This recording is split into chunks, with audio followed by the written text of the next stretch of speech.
Hi, good morning. Thank you so much for joining me in my shop here on April 25th for a look at this Silvertone radio. Very cool looking thing. Look at this. There's no back on it. It's just one cabinet all the way around. So the story on this radio is I don't know really anything about it, anything more than what you know at this point. And this has come to me from a store that sells curios and odd things and interesting things, and they like to sell radios like this. They tour around the province, the owners. They pick up stuff at flea markets and other places, and then they unload it on me and say, can you look this stuff over and tell us if we were smart to buy it or not, or can we sell it, or can you make it work? That's kind of what I'm doing with these quite a few of these small radios that I have to work on. So this one's pretty neat. It's got these push buttons. You push the button and the dial rotates. It's kind of neat. Maybe not this one. These guys are usually adjusted by a screw you get up by lifting them up and reaching under there. And you adjust the screw to set them to where you want them set. We've already seen the dial move, so we know the string is good. That's just on off in the volume. It's kind of jammed in here somehow. Ooh, this doesn't feel too good. Could be trouble with that volume control. Turned quite easy in one direction, but it's very difficult to turn back in the other. Don't know what that means. Number 226. Please don't tape stuff to these radios. Don't do this, because you wonder where the paint's going. Oh my gosh, do I even want to try peeling this off? Don't stick stuff on radios like this. Find another way. Ugh. Wash it off, I guess. There's another sticker on the top here with a note. It says, this is taped on also, powers on, hums only. Well, that's a good sign. Now, those are good signs. The fact that it hums means something's getting to the speaker.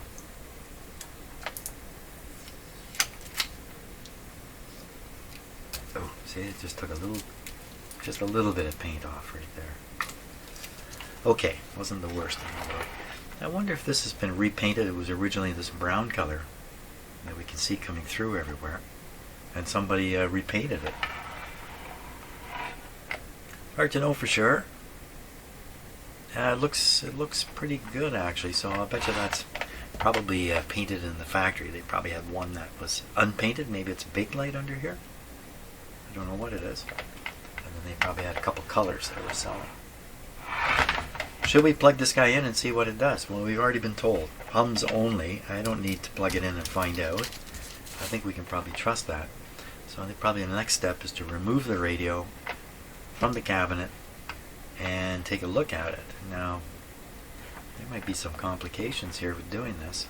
Looking at the dial and the pointer. The dial runs in a semicircle. And that's a hint that in fact the dial pointer is right on the capacitor. The capacitor itself does about a semicircle. So that's the hint there. That means when you pull the guts out, the pointer's going with it. The pointer's going to go with the capacitor. That looks like a problem to me, because the pointer's sticking out over the edge here. You're supposed to try to work it out like that. That's not very likely. So probably this has to come off. Looks like it's on with a little screw there. Something there. Maybe not a screw. You know what? It's not coming through anyway, I don't think. You know, how's this supposed to come off? Could conceivably get this cover off somehow easily. Maybe it pops off. Maybe it pops off. And you just pull the pointer off. Now you're good to go. Great. Okay, we're on our way already. Very good. Now the buttons, they look like they just recede back into the cabinet. These have to come off, of course.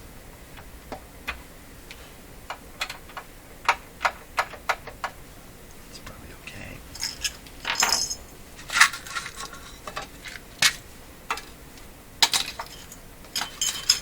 Let's take a look at the bottom here.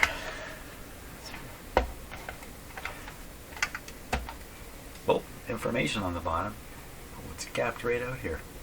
What is this? What is this piece? Yikes. Looks like I can see an antenna on the back here, and then there's something shoved in there. And these colorful wires, they don't look original. There's a plug in here. Okay, there's his feet. We got 1, 2, 3, 4, 5, 6. Looks like these corner screws come out, the brass screws come out, and these ones look like they're holding parts to the base inside the radio. So we'll just take out these screws here.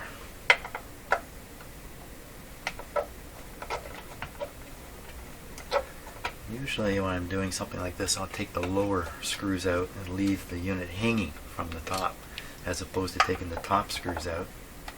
In case something starts falling out, you'd have all that weight on the bending out on the lower screws, so I'd rather have it hanging. This cord looks like it's been replaced.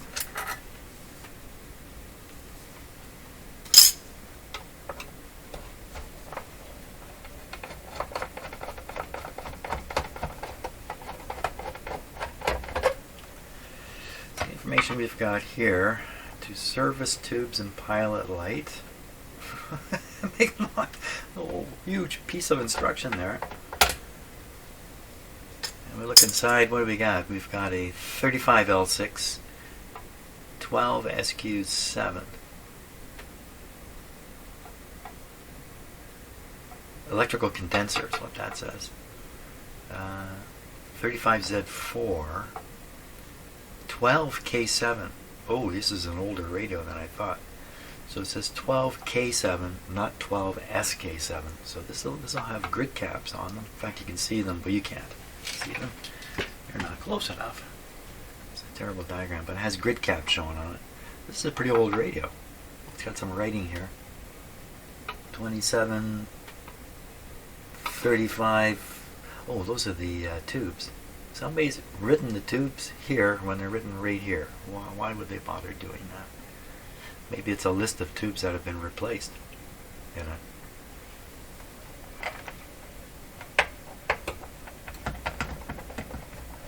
Now these things have been around for a long time. They've got a history to them. It's fun to try to guess, what kind of story each of these radios might have. How many owners they've been through. When the last time was they were operated or actually used. It'd be a long time ago. Long time ago. Okay. Now I should just be able to get this guy off here just by working it. We're working it. I'm working it. So I think that wire bundle thing we saw under there is keeping the cabinet from coming forward enough to come off. So we're going to have to get a little rugged with it.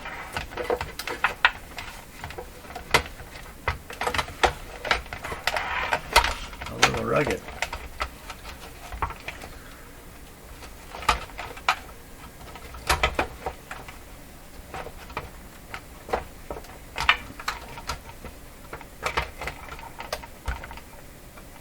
That's not going well. Okay, let's just see. This piece here. What is this? What the heck is this? Okay, so it's out here now where it won't interfere, I think.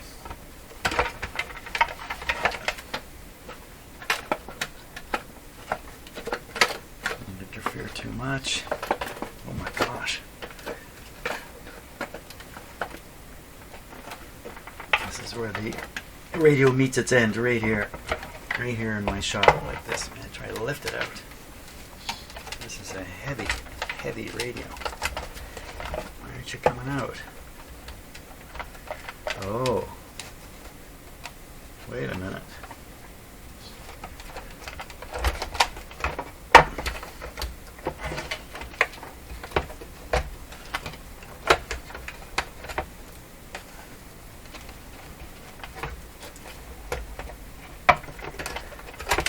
Push the buttons in. Push in the buttons, Chip. That's the secret.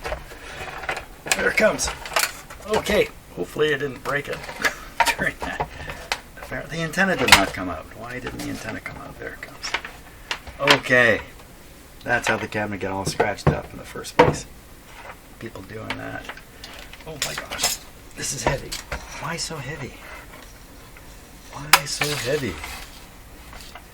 There's no transformer in this. I guess it's just the amount of metal. The base. Okay, let's settle down. Settle down. Before you break wires, don't know what you've done. Well, this is a pretty crazy arrangement here.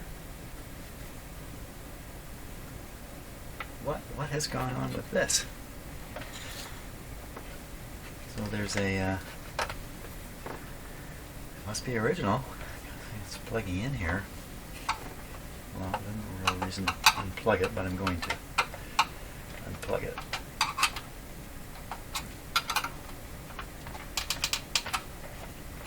Try and unplug it.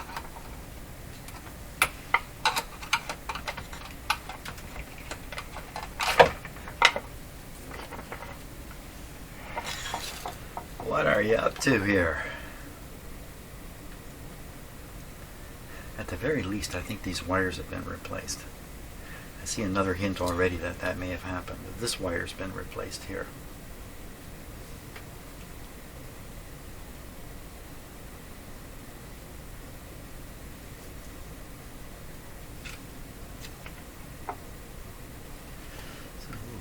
Fan, I believe this is called a fan shaw clip here, clipping this blue wire. Well, so you use a clip like this because you want to connect and disconnect with some regularity, like a nice antenna connection on the back of your radio. But this is buried inside the cabinet. We have to, what, take the radio out of the cabinet, pull this wire out, put it all back together, and what?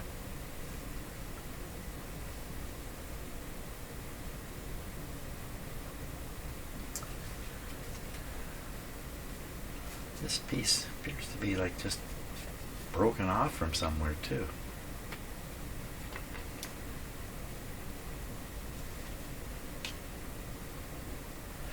Well, it's possible that, this connector was connected to these wires originally, and this piece wasn't in here, and somebody's put this in here. What for? To include this? This looks like a capacitor here, but it might be a resistor. Why would somebody do that? Mysterious stuff. Otherwise, it looks like a pretty typical antenna used on a radio like this. So you have these two just coming out to the outer edge, probably going around once, maybe twice. And then we have these two catching just inside the inner edge there and coming to the end. So this is the bulk of the antenna coil. So basically two coils out here. And this antenna, they've separated them totally at this point. Kept them separate down to this board. And I don't know what they're doing. Doing something. Okay, that's worth taking a look at for sure. Here's the radio. Here's the, it's got a light in it. This looks like a high voltage regular Christmas tree bulb light. So they got 120 volts coming up to here on the light. Because this is a transformerless radio. So it's not easy to produce a particular voltage, like a voltage for a light bulb. In a transformer radio, there'll be some windings on the transformer, probably 6-volt windings, probably for the tubes, and you can run 6-volt lights off that too. this guy has no transformer. This is the output transformer for the speakers, not the power transformer.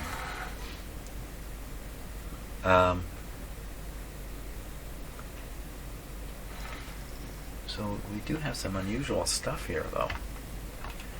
So this guy has got writing on it. 40 times 2, 250. There's two 40s here. It has the look of being replaced. Especially with this writing on the top. It's kind of unusual to have it written on the top like that. And it would be not surprising to find that the power supply capacitor has been replaced. Another thing that's really interesting is this.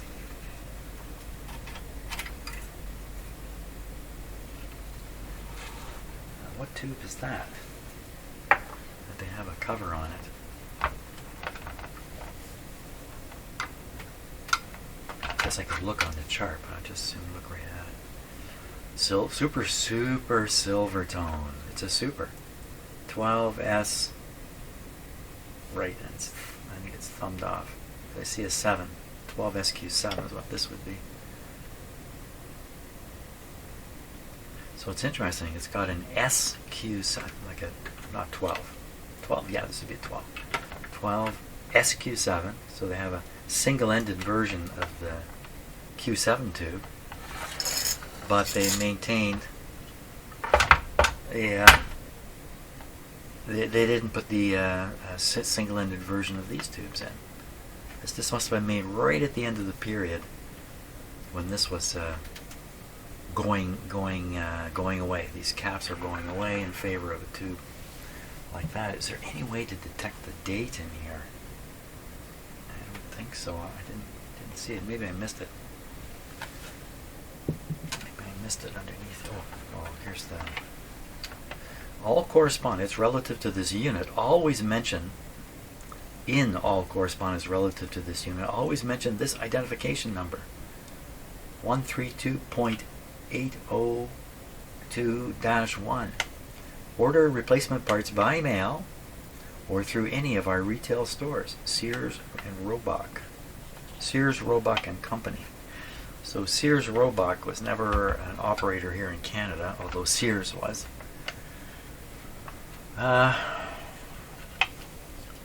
Okay, my guess is, this is looking pretty clean too, if we take the bottom plate off and look inside, we will be pleasantly surprised to see that somebody has already fixed it all up. Those screws look like replacement screws to me, too. These ones here. This one is a slot, this one does not. These are all suggestions. They came out of somebody's junk box of parts. Let's see. Let's see what we got.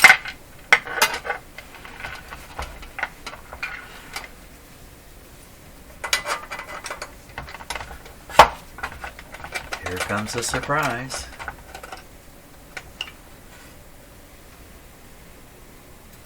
Well, it appears to be half fixed up. Oh!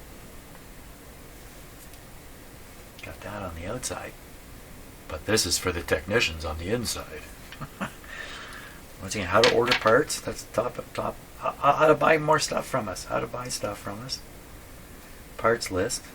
Circuit diagram. Everything is on here. Well, this is badly scratched. What would be scratching it? I got scratched on a bench or something like that. Excuse me. There's the fine print, but it's too fine to read right now. 1, 2, 3, 4 tubes. Is that all? 1, 2, 3, 4, 5 tubes. 1, 2, 3, 4. 5. There's 5 down. Hidden down there is 5. The authorized replacement parts may be ordered through any Sears retail store or the mail order store which serves the territory in which you live. Prices upon application from Sears, Roebuck and Company. Prices upon application. I guess you can write them a letter and ask them what do the parts cost. Parts are shipped prepaid. Pay first. Be happy with what you get. when ordering parts, so they really had a big expectation that these radios would fail during their regular life and require a repair to keep them going to get all the way out to the end of their life, which would be what? Probably at the time this radio was being sold, the thinking was this radio would be used for probably 15 years. And I'm just guessing. So if you're going to be replacing parts, you're not going to do it in the year 15. You're going to throw it away in year 15. So they're thinking somewhere around year 5, 6, 7, you're going to start having trouble with this thing. And what would it probably be if you played this radio every day? Worn out tubes. Probably not these parts. So we look in here, we can see a lot of, this has been, whoever did this is better than me at doing this stuff, I think. So that looks like a replacement. That's definitely a replacement. Not this. From there, it's questionable over what has been replaced and what hasn't. These have not been replaced. Clearly, this is a replacement up here. These use this nice red lead cover on it. There's a coil up here. It's a precarious thing. You just want to know where they are so you don't screwdriver them to death by accident. Or as I did once in the past, drill a hole through one of those. I actually drilled a hole through something like this in a radio I still have. Still waiting to come in here and somehow get fixed because I destroyed the coil like this and drilling a hole. That's so stupid of me. But, you know, I have my moments.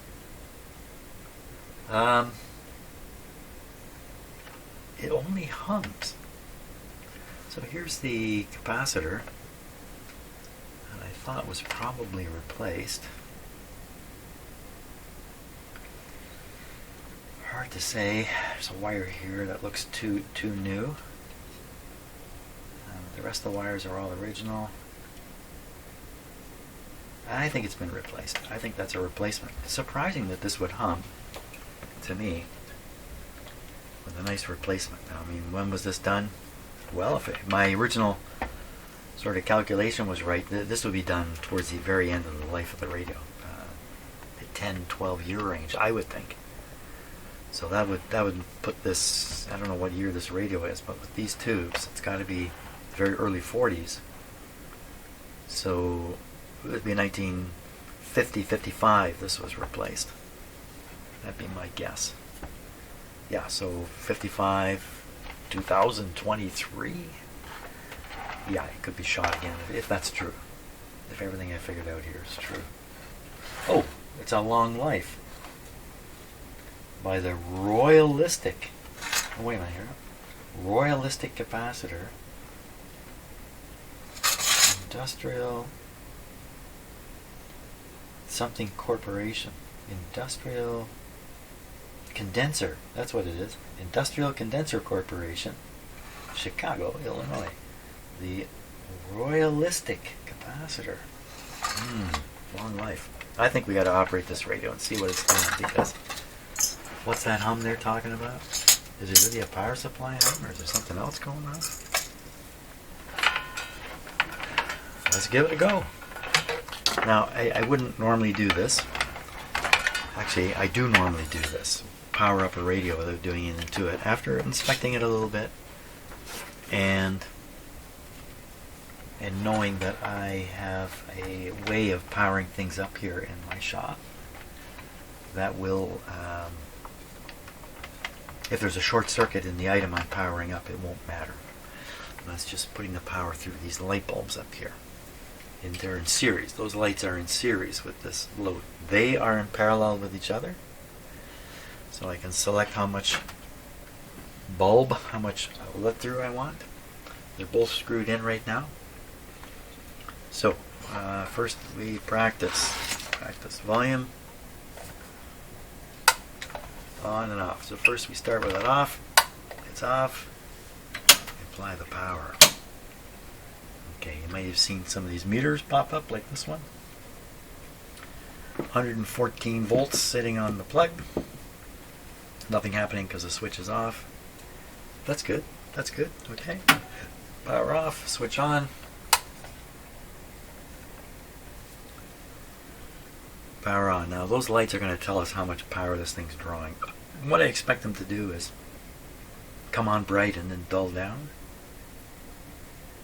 And come brighter again, and as they come brighter again, the radio will come to life. That's the theory. Go down. Now it's holding. Darn bright light here. And it should start. But we may not see it. It may not be enough to light these bulbs. You can see the tubes are lighting up, of course. If one tube lights, they all light. Well, there's a hum.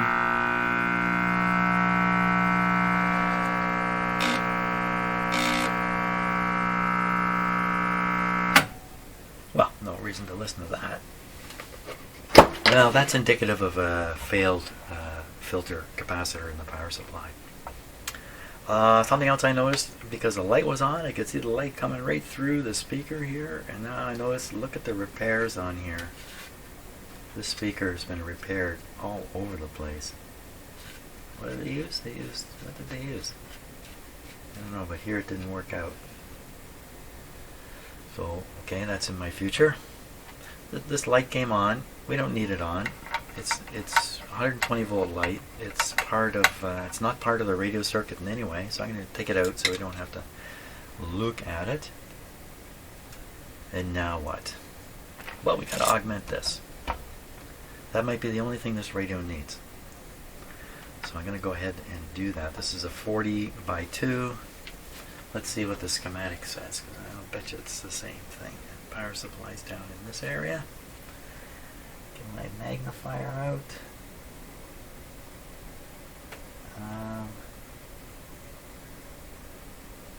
Uh-oh. There it is. C3A, C3B.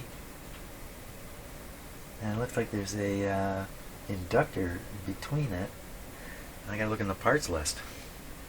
C3A. This is so tiny. Oh, it's damaged.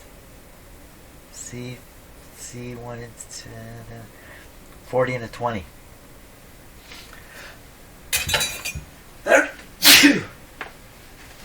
Must be a little dust being kicked up by that.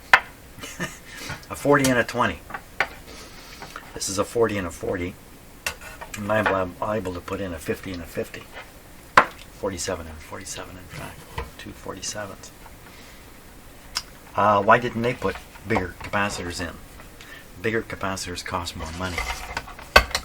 That's probably the reason. I think I put this right on top of itself like that. Excellent. I have very good access into here, so I can do the work on the capacitor here. Let's do that. Let's see what happens. Great, and hey, it's coffee break time too. Fantastic. Before I install some capacitors, I think I need to look this radio over and determine how it's dealing with the chassis. So these transformerless radios have a couple ways of dealing with the chassis. In some cases, the chassis becomes actually a conductor of the radio, usually the B- side of things. Other radios, they isolate away the chassis from the radio circuitry inside it, and they then need to do something with this metal chassis, which is basically a big chunk of metal floating all around the radio. So they ground it back to the B-, usually through a capacitor and a resistor. And I mean, we can see one right away. You can see this capacitor is going from a terminal here of some sort, which is insulated. And that reddish colored stuff is insulation from this bolt. And it's actually going and soldered right to this part of the chassis. So you can see that connection quite clearly. Now maybe that's the only connection between the radio circuitry and the chassis. That makes this a fairly important capacitor, because if this is shorted, then there's a chance when you plug this radio in the wall that this chassis will be sitting at 120 volts ready to shock you big time. Depends how you plug it in, depends whether it's turned on or off. But the way to solve that, the way to solve it, the way to avoid it is to use a capacitor here. So why not just leave it floating? Because the metal will convey signals around the radio by accident. It will pick up and then re-radiate those signals into different components. I mean, everything is so close together in here. And what would the worst case be? Worst case would be getting the strong output of the IF circuit, the IF stage, and having that somehow get in the chassis and then be picked up by the start of the IF, the sensitive part of the IF amplifier, come through again. You're going to get an oscillation. So there's good reasons to do something with the chassis, and that's what they've done. They've stuck a capacitor here to drain it. There could be a resistor in here somewhere too. Often they're right together. The resistor often is strapped right across the capacitor, and it's around 200K, somewhere around that range. I don't see it offhand. But what other grounding is in here? Now, to get a closer look, we're going to use this camera here, and we will look with that and see if we can figure out if there's any other grounding issues or connection issues. And plus, we'll just take a close look at the whole deal here. Start with the capacitor we were just looking at. So that's probably the oscillator coil, but I'm not sure offhand. We'll just go along here looking at stuff. There's interesting looking green parts there. I'm sure those are original. Can't say I've ever seen one looking exactly like that. Well, look at this. This is right across the capacitor, just as I was talking about. Where's this connected? So this is connected to this terminal. So that's pretty close to shorting out, isn't it? Under there. It's not. And when you look at the rubber around here, it's all cracked. You gotta wonder if maybe this is shorted. Probably isn't. And what are these nuts holding anyway? They're probably holding the tuning capacitor in place. There it is. That's what they're doing. So the tuning capacitor is isolated from the chassis too, because the frame of the tuning capacitor is part of the radio circuit. And so if you just let it be grounded, then the whole chassis starts getting involved, and this capacitor wouldn't be doing anything here at that point. Here's the other wax capacitor. It actually looks pretty good. That resistor across it. Good. So that's body and dot. So the way you read this is body is orange, the end is black, and the dot, well, I don't know, some paint in the middle here. I don't see it. Now, if it happens to be yellow also, the dot will look the same as the body. That's what it could be. So it could be a 30K. This could be a 30K resistor. I don't know. So looking at how the grounding is handled. See these terminal strips here? So the terminal strip has to be mounted, and so that usually brings a grounded piece up onto the terminal strip like you're looking at right now. But see, it's not extended at all. There's no way to connect to it, no easy way to connect to it, and the other terminals are floating. So not grounded there. And there's another, I thought there was another terminal. Well, we'll come across it. I think there's another terminal strip somewhere in here. It's the on-off switch.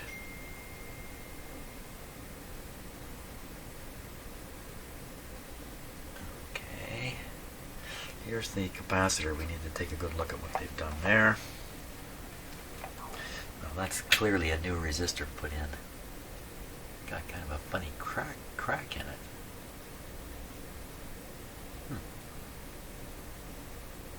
Got a little bit of damage down here.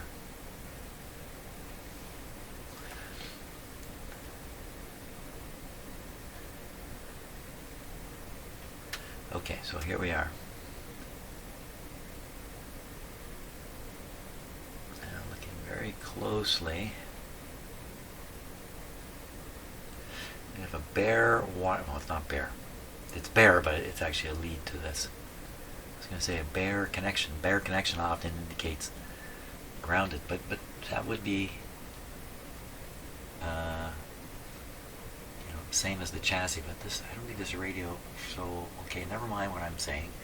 Right on that terminal, you can see a couple of wires coming off, but in the background below it, you see another terminal down below there. Maybe I should point at it. Let me point at it here. This terminal down here. This one down here. So that's the frame of the capacitor. So has it got 3 terminals or has it got 2? Gee, it's so hard to even just see simple things like that. It looks like there's 2 terminals protruding, and then the last one is this one here that's got these wires connected to it, which I could be mistaken, but I'm pretty sure that's just the shell. But there's only 2 connections. I use a black wire here. You know, black suggests ground, but it's just a suggestion. But this capacitor showed it had 2 sections. Now it's got 2 terminals here. Oh, look, there used to be there's a spot for a 3rd terminal to come through the little insulating plate. That's another thing too.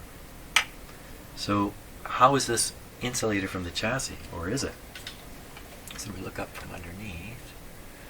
So you see there's a insulating plate there, if you like. It's got the 2 screws holding it down. So this part of the capacitor is isolated away.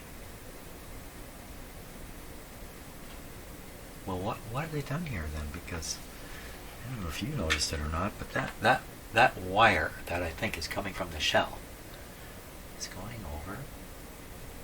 Okay, a second. It's going onto this very busy terminal here, and that terminal. Say what I'm concerned about is, oh, you know what this probably is. So I spotted this earlier. It just showing it to you now. So there is another terminal on the chassis.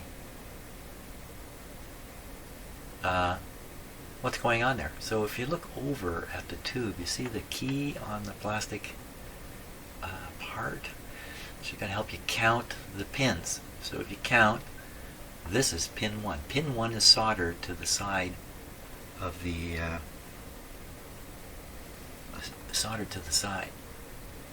that would normally mean that this is a metal tube. It's not a metal tube, it's a glass tube. That's a little curious. There are no metal tubes in this radio, right? Am I right? There's no metal tubes in it.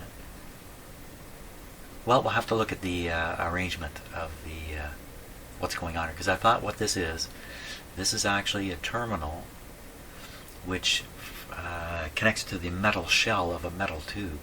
It doesn't actually connect to any electronics inside it. So it's kind of like more chassis. It's just a metal tube around, a metal cover around the tube. Tubes are glass inside those metal covers. So okay, so that is not connected back to here, and this shell is connected right into this tube, so it's not part of the chassis. Okay, that takes care of that chassis connection.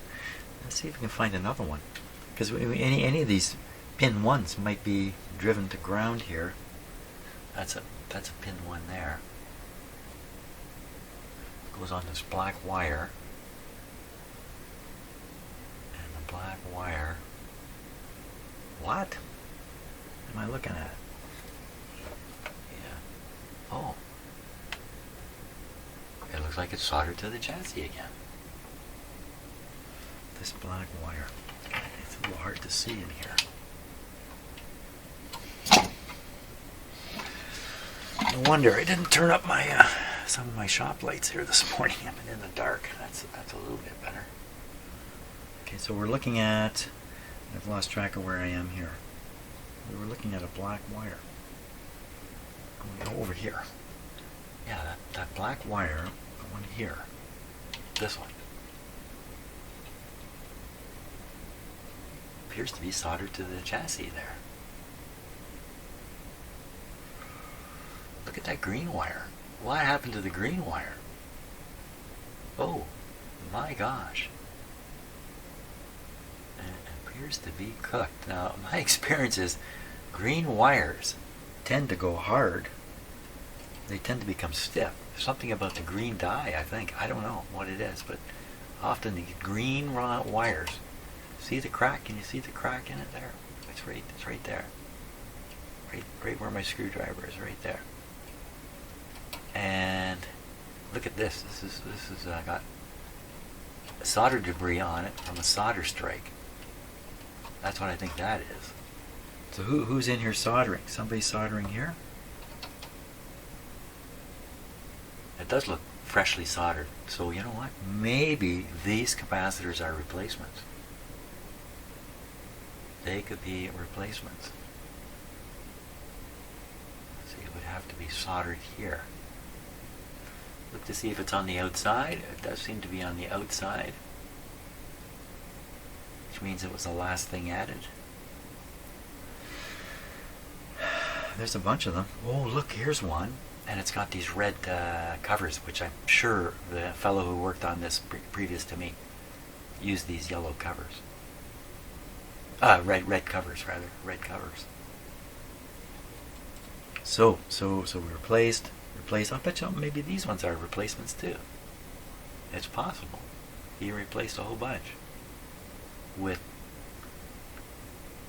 Mexican capacitors. Okay, so really raises the question: you do all that work, well, why leave this one? Why leave this one? That's an interesting question. There'll be a reason. The person who did this will have a reason for it. Don't know what that might be. Okay, looking for more connections to the chassis. We found a couple now. Let's look back this way.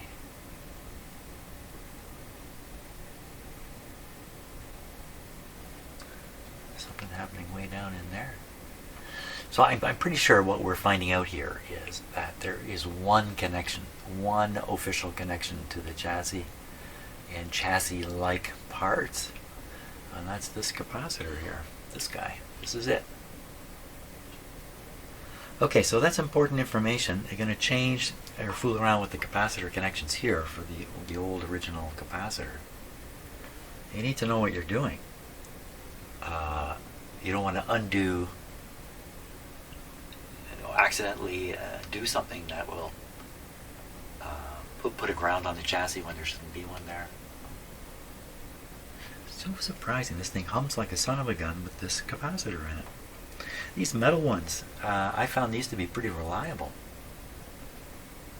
But, what does that matter? So I have a choice here. I can just augment this. I can just put in more capacitors to augment it. And that's great because these terminals are sitting here to use. Or another technique is to cut the terminals off, leave all these wires connected, cut the terminals free from the capacitor, and install your new capacitors to these now floating terminals, and try to do that carefully.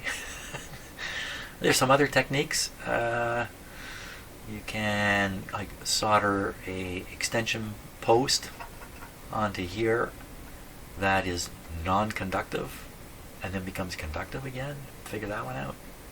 Like a terminal, sort of like a terminal strip, sort of.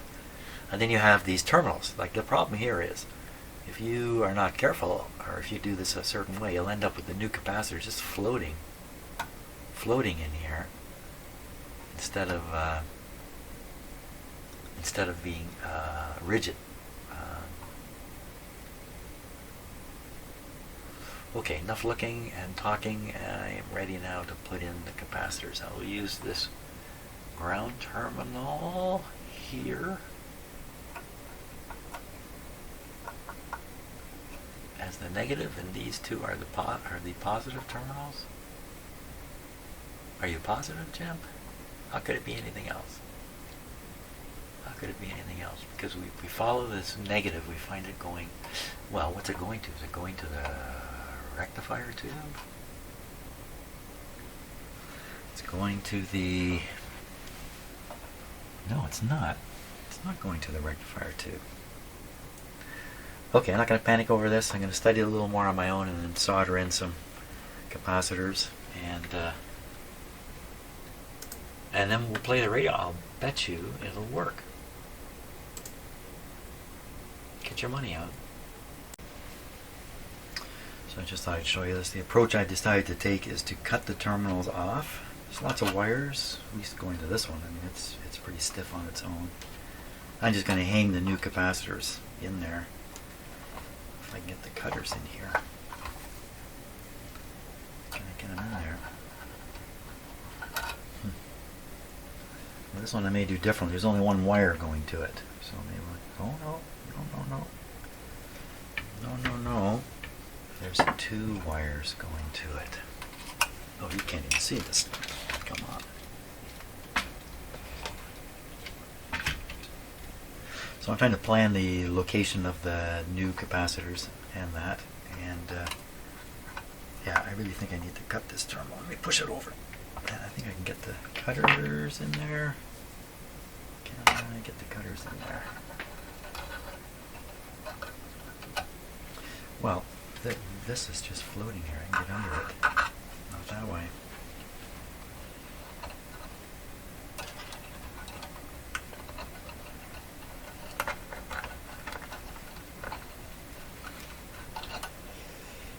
I could just cut the wires and resolder them, but if I get the terminal off, it's just a little easier.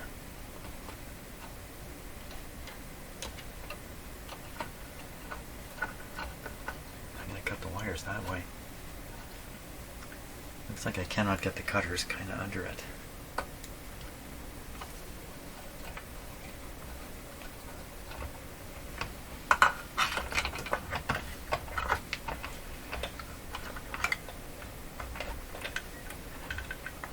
This is why I wanted to show this on video, because it's one thing to say cut the terminals off, it's another thing to actually manage to do it.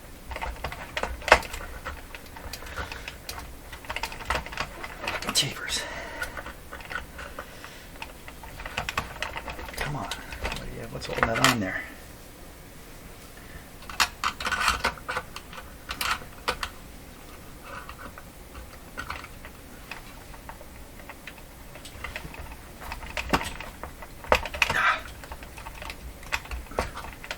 A little bit of ripping and tearing here. There it goes. There it goes. Whew. Okay, so that's an ugly process, okay? Obviously. It's a rugged process. When you're doing rugged things, stuff gets broken by accident. Let me use something else. I just want to kind of pull it out of there a little bit. Come on. There we are. Okay. There's my 2 terminals. So 2 positive terminals and the negative terminal. I can use this as the negative terminal. Yeah, looks good. Okay, I'm going to install those capacitors now. Okay, I've got the 2 new capacitors in there. They're not going anywhere. And connections all look good. Everything's ready to go. Okay, time to try this radio out. See if it actually works. Okay, I can just leave the camera running here.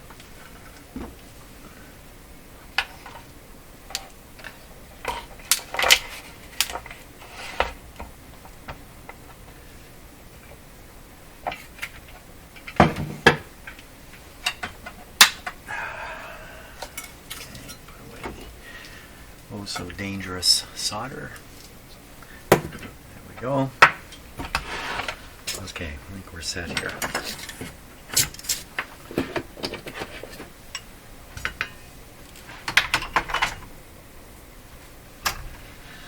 Okay, plugged in, switch is on, volume's low.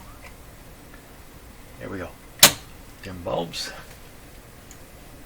They came on briefly and went off.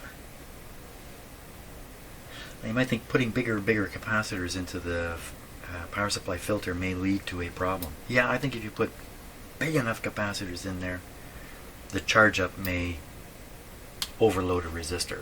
It's not likely to happen going from 40 to 50 or 20 to 50.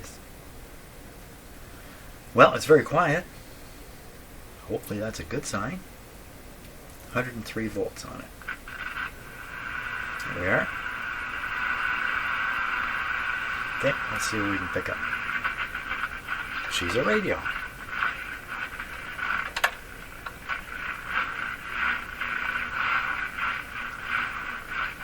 Okay, stations around here are when the capacitor's almost closed.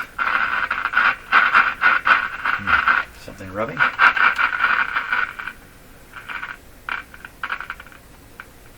Sounds like a short in the capacitor. Because here you can hear it picking up noise signals.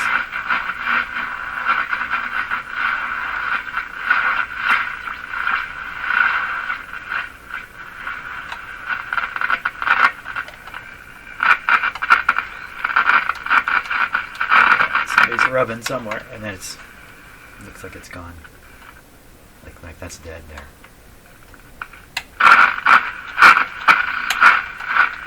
Oh, it's noisy up here too. Okay, I know what that might be. It's noisy everywhere. It's quite likely the grounding contacts. So there's a clip right here. I don't know if you can see it or not. It's actually a spring. It's springing out like this. It's springing out between the frame and the rotating shaft. It's part of what's trying to ground the shaft.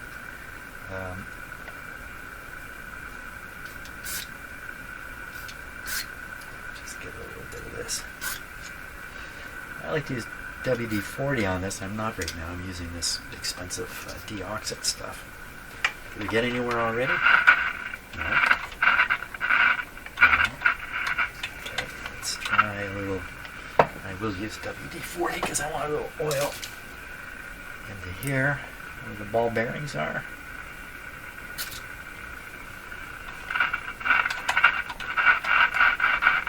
Still scratching it.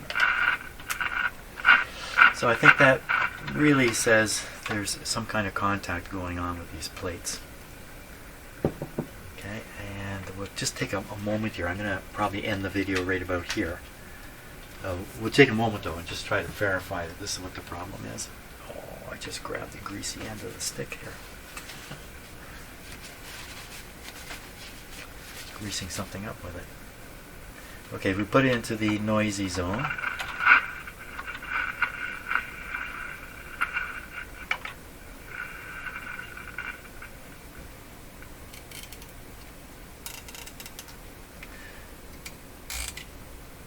Looking for sensitivity. I don't see any.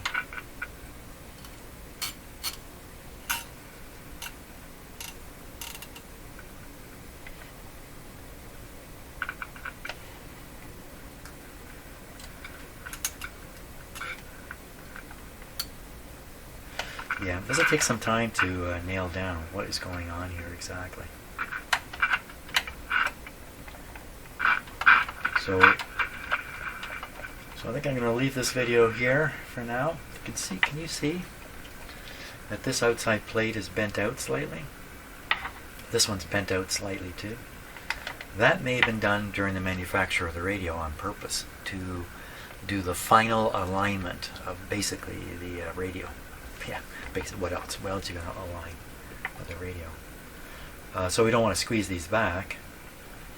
I'm looking, these capacitors, you can bang them pretty easily and bend in the plates. Now this particular radio, this stuff's hidden away deep in the radio, but in others, it's out in the open a little more, and people reach in with their hands, they're trying to pull stuff out, and they end up squeezing the plates a bit, not realizing what they're doing. Doesn't look like that's the case here, though. They all look pretty equal. I don't see any that appear to be squeezed. And that's why this will probably take a fair bit of time to sort out.